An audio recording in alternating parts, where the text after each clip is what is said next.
ओम नमः शिवाय। शिवजी सदा सहाय। ओम नमः शिवाय। गुरुजी सदा सहाय। ओम नमः शिवाय। शिवजी सदा सहाय। ओम नमः शिवाय। गुरुजी सदा सहाय।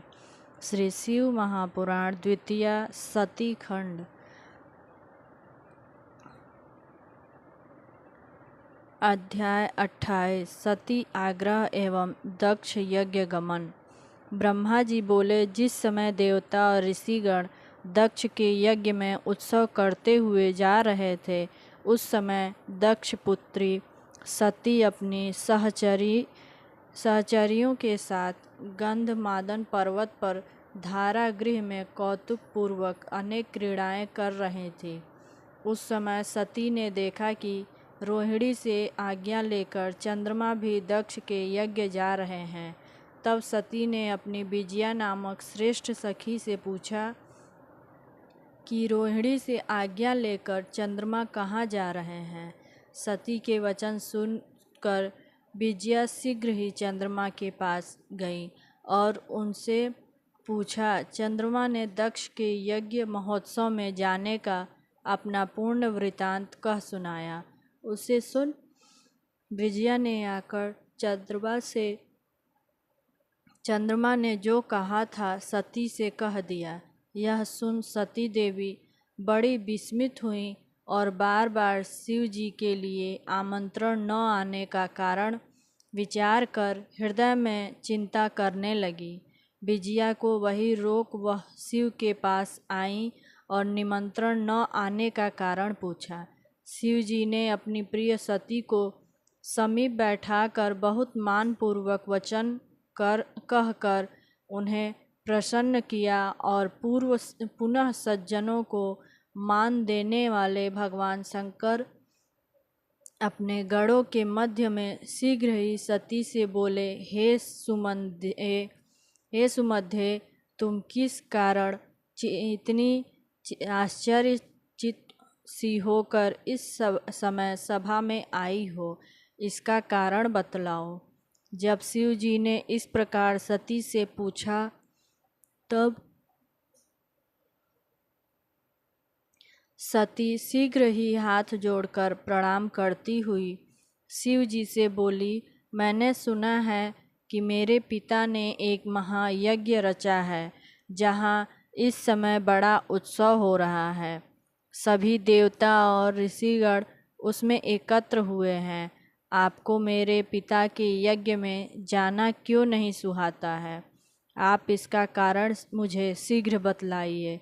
आप मेरी प्रार्थना से सब काम छोड़कर मेरे साथ पिता के यज्ञ में चलिए। संबंधियों का यही धर्म है कि समय पर प्रेम बढ़ाने के लिए उनके समीप जावें। सती के ये वचन सुनकर शिव जी के हृदय में बाण से लगे।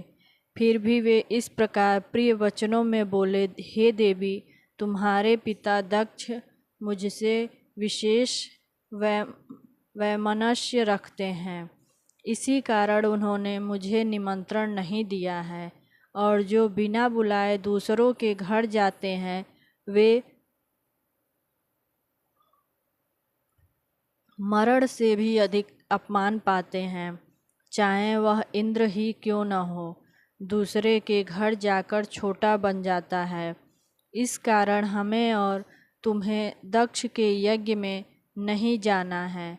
मैं तुमसे सत्य कहता हूँ कि बाणों से विधे होने पर भी मनुष्य इतना व्यथित नहीं होता जितना अपने संबंधियों के आक्षेप से मनुष्य का हृदय दुखी होता है। यह सुन सती जी क्रुद्ध हो गई और शिव जी से बोली, हे शंभो, आप तो वही सर्वेश्वर है जिनसे कि यज्ञ सफल होता है, परंतु इस पर भी मेरे दुष्ट पिता ने आपको नहीं बुलाया।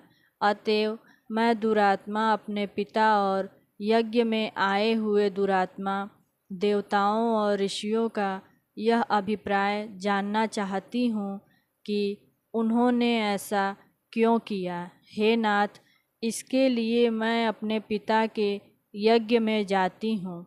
हे महेश्वर, आप मुझे इसकी आज्ञा दीजिए। सती का यह विचार देख सर्वज्ञ भगवान शंकर बोले, हे देवी, यदि तुम वही जाने की इच्छा ही है तो मैं तुम्हें आज्ञा देता हूँ कि तुम अपने पिता के यज्ञ में जाओ।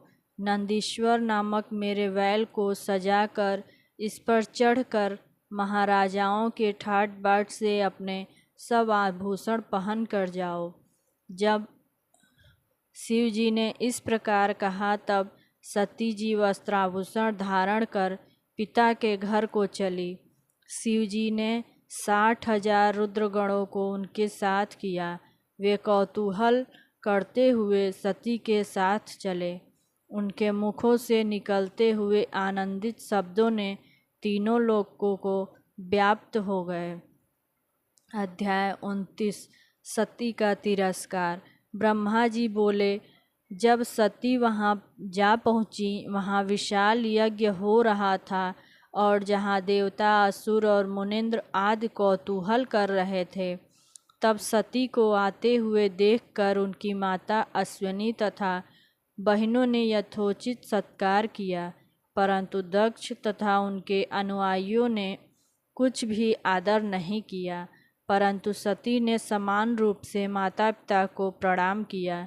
यद्यपि वह हृदय से दुखी थी, क्योंकि उन्होंने यज्ञ में विष्णु आदि सब देवताओं का पृथक पृथक भाग देखा, परंतु शंभु का भाग नहीं देखा। इससे सती को बड़ा क्रोध आया। फिर तो वह सभी को क्रूर दृष्टि से देखते हुए बोली, हे पिताजी, आपने भगवान शंकर को क्यों नहीं बुलाया? वे तो स्वयं यज्ञ स्वरूप यज्ञांग और यज्ञों के दक्षिणा स्वरूप हैं। बिना उनके आए आप इस यज्ञ का संपादन ही कैसे कर लेंगे? उनके बिना तो आपका यह सब कुछ अपवित्र ही होगा, क्योंकि हव्य, कव्य और मंत्रादि सब कुछ शिवमय ही है। फिर शिव जी के बिना आपने यज्ञ कैसे आरंभ किया? क्या आप शंकर को कोई सामान्य देवता समझते हैं? यह आपने उनका अपमान किया है। हे नीच पिता, आज आपकी बुद्धि भ्रष्ट हो गई है। तभी तो इस समय आपने उन शंकर को नहीं पहचाना। फिर वे ब्रह्मा, विष्णु आदि देवता और मुनीश्वर भी बिना शिव जी के तुम्हारे यज्ञ में सम्मिलित होने कैसे चले आए? इस प्रकार कहकर शिव स्वरूपा सती ने सब देवताओं को धमकाया और विष्णु जी को उन्होंने बहुत ही लज्जित किया। विष्णु जी सती के वचन सुन भय से व्याकुल हो मौन हो गए। दक्ष अपनी पुत्री के ये वचन सुनकर क्रुद्ध हो उसे वक्र दृष्टि से देखते हुए बोले, हे भद्रे, बहुत कहने से क्या लाभ? तू यहाँ चली क्यों आई? चाहे यहाँ रह, चाहे चली जा, मुझसे तेरा कोई प्रयोजन नहीं है। तेरा पति तो भूत प्रेतों का राजा है, जो वेद बहिष्कृत, अकुलीन और अमांगलिक है। इसी कारण तेरे कुवेशधारी पति शिव को मैंने यज्ञ में नहीं बुलाया। पापी ब्रह्मा के कहने से मैंने तुझे उसके लिए दे दिया। अतएव तू क्रोध न कर और स्वस्थ चित्त हो। जब तू इस यज्ञ में आ गया है तो अपना भाग ले। फिर तो जगत को उत्पन्न करने वाली देवी अत्यंत क्रुद्ध हो अपने पिता से इस प्रकार बोली, हे पिताजी, जो शिव की निंदा करता अथवा सुनता है वे दोनों ही नरकगामी होते हैं। अपने स्वामी का अपमान सुनकर मेरे जीने से क्या लाभ होगा? अतएव मैं अग्नि में प्रवेश कर इस शरीर को त्याग दूंगी। यदि मनुष्यों में कुछ भी शक्ति हो, वह शिव जी की निंदा सुनते ही उस शिव निंदक की जिह्वा को काट ले, तभी उसका प्रायश्चित होता है। यदि असमर्थ हो तो कान मूंद कर कहीं चला जावे। इस प्रकार धर्म नीति कहकर परम दुखिता सती शिव जी के कहे हुए वचनों का स्मरण कर आने का पश्चाताप करने लगी। फिर क्रोधवश निशंक हो दक्ष तथा विष्णु आदि सभी देवताओं और मुनियों को सुनाती हुई अपने पिता से कहने लगी, हे पिताजी, निश्चय ही तुम शिव जी के घोर निंदक हो। इससे तुम इस लोक में महादुख भोग कर अंत में नरकगामी होगे। हे दुबोध पिताजी, बहुत कहने से क्या होगा, तुम अभिमान न करो। तुम बड़े दुबुद्धि तथा दुष्ट हो, अतएव तुमसे उत्पन्न यह देह मेरे किसी काम का नहीं है। जो दुष्ट बड़ों की निंदा करें उसको धिक्कार है। विशेषकर विद्वानों को उससे संबंध नहीं रखना चाहिए। अतएव अब मैं इस देह को त्याग कर ही सुखी होऊंगी। हे देवताओं और मुनियों, तुम सब लोग मेरे इन वचनों को सुनो। तुम लोगों ने यह कार्य सर्वथा ही अनुचित किया है। इससे तुम भी सभी लोग शिव निंदक हो और तुम्हें इसका दंड भी शीघ्र ही मिलेगा। यह कहकर सती जी मौन हो अपने मन में प्राण प्रिय शंकर जी का ध्यान करने लगी। ओम नमः शिवाय, शिवजी सदा सहाय। ओम नमः शिवाय, गुरुजी सदा सहाय।